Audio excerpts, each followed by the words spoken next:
Assalamualaikum warahmatullahi wabarakatuh teman-teman. Di video kali ini kita akan membahas mengenai dinamika partikel. Nah, sebelum ke penjelasan, izinkan kami untuk memperkenalkan diri kami dulu ya. Perkenalkan, nama saya Putri Nurhaliza dan teman saya yaitu Nisa Dinda Fitria dan terakhir Aditya Pramaswari. Nah, penjelasannya akan dijelaskan oleh Nisa Dinda Fitria. Assalamualaikum warahmatullahi wabarakatuh. Saya akan menjelaskan tentang materi kami mengenai dinamika partikel. Yang pertama itu ada hukum pertama Newton. Sebuah balok yang berada dalam keadaan diam, jika dibiarkan begitu saja atau tidak diberi pengaruh luar, maka balok tersebut akan tetap diam. Balok dapat mengalami perubahan keadaan geraknya jika kepada balok tersebut bekerja suatu pengaruh luar yang disebut dengan gaya. Pada dasarnya, setiap benda memiliki sifat inert atau lembab. Artinya, jika tidak ada gangguan dari luar, benda cenderung mempertahankan keadaan geraknya. Newton mengartikan keadaan gerak ini sebagai kecepatan benda. Dengan demikian, pernyataan Aristoteles bahwa gaya diperlukan untuk mempertahankan gerak tidaklah tepat. Benda bisa saja tetap bergerak lurus beraturan meskipun tidak ada gaya yang terjadi padanya. Hukum pertama Newton dirumuskan sebagai berikut. Dalam kerangka inersial, setiap benda akan tetap dalam keadaan diam atau bergerak lurus beraturan, kecuali jika ia terpaksa mengubah keadaan tersebut oleh gaya-gaya dari lingkungan tempat benda berada. Dapat dikatakan bahwa hukum Newton pertama ini merupakan definisi bagi kerangka inersial. Hukum pertama Newton lebih presisi dibanding dengan apa yang diusulkan oleh Aristoteles. Selanjutnya itu ada hukum kedua Newton. Hukum pertama Newton merupakan kasus khusus untuk benda dengan resultan gaya nol. Apa yang terjadi jika terdapat gaya total yang bekerja pada suatu benda? Contoh, sebuah balok dilempar dari atas permukaan lantai kasar. Selama balok bergerak, bekerja suatu gaya gesek yang menyebabkan kecepatan balok berkurang dan pada akhirnya berhenti. Ini adalah kasus khusus yang umum terjadi pada peristiwa gerak. Akan ada gaya luar yang bekerja pada suatu benda yang menyebabkan kuantitas gerak suatu benda berubah.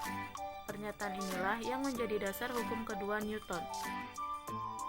Hukum kedua Newton menyatakan hubungan antara gaya dan perubahan keadaan gerak secara kuantitatif. Newton menyebutkan bahwa kecepatan perubahan kuantitas gerak suatu partikel sama dengan resultan gaya yang bekerja pada partikel tersebut. Hukum kedua Newton dirumuskan sebagai berikut, yaitu omega F sama dengan dP per dt sama dengan D dikali mv per dt sama dengan m dikali dv per dt. Omega F sama dengan ma. Dinamika gerak melingkar. Suatu partikel dapat bergerak melingkar dengan besar kecepatan konstan. Jika partikel tersebut mengalami percepatan sentripetal, yaitu percepatan ke arah pusat lingkaran. Bisa dituliskan dengan A sama dengan V pangkat 2 per R. Berdasarkan hukum kedua Newton, bahwa apabila sebuah benda bergerak dipercepat, maka pada benda tersebut bekerja suatu gaya.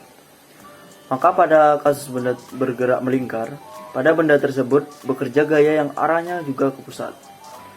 Gaya tersebut dikenal sebagai gaya sentripetal. Contoh, sebuah balok yang berputar vertikal dengan tali. Pada posisi di A, gaya yang menuju ke pusat adalah tegangan tali T dan berat balok W. Jadi bisa dituliskan dengan Fc sama dengan T plus W pangkat 5. Pada posisi di bawah, gaya yang menuju ke pusat adalah tegangan tali T dan berat balok W atau arah menjauhi pusat. Jadi bisa dituliskan dengan Fc sama dengan T kurang W. Rotasi. Rotasi adalah perputaran semua titik pada benda yang bergerak mengitari sumbu atau poros pada poros benda tersebut. Sebuah benda tegar atau kaku dan homogen berputar terhadap suatu sumbu akan tetap diam dalam ruang sehingga tidak ada energi kinetik yang mempengaruhinya. Kita juga akan belajar bagaimana menggambarkan gerak rotasi. Mula-mula, kita mendefinisikan besaran kinematika perpindahan angular atau sudut, kecepatan angular, percepatan angular, besaran-besaran yang merupakan analogi rotasional dari perpindahan kecepatan, dan percepatan yang kita gunakan untuk menggambarkan gerak linear. Kecepatan angular dan percepatan angular. Pada gambar 1.1 menunjukkan sebuah cakram yang bebas berotasi terhadap sumbunya, yaitu melalui pusatnya dan tegak lurus cakram. Bila cakram berputar, bagian-bagian yang berbeda dari cakram itu bergerak dengan kelajuan yang berbeda.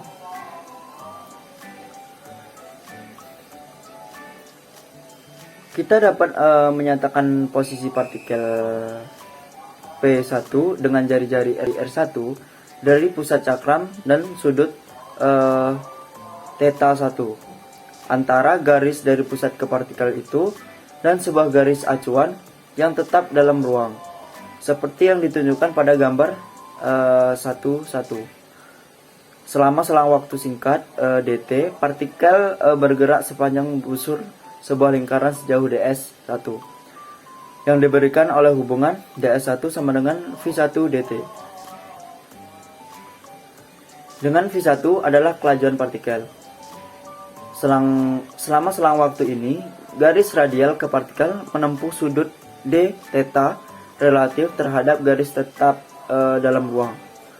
Ukuran sudut ini bila dinyatakan dalam radian adalah panjang busur ds1 dibagi dengan r1. Bisa dituliskan dengan dθ sama dengan ds1 per r1 pangkat 7. Kesimpulan dari dinamika partikel adalah cabang mekanika yang mempelajari gerak suatu partikel dengan meninjau penyebab geraknya. Gerak suatu partikel dipengaruhi oleh sifat-sifat dan susunan benda lainnya yang ada di sekitarnya.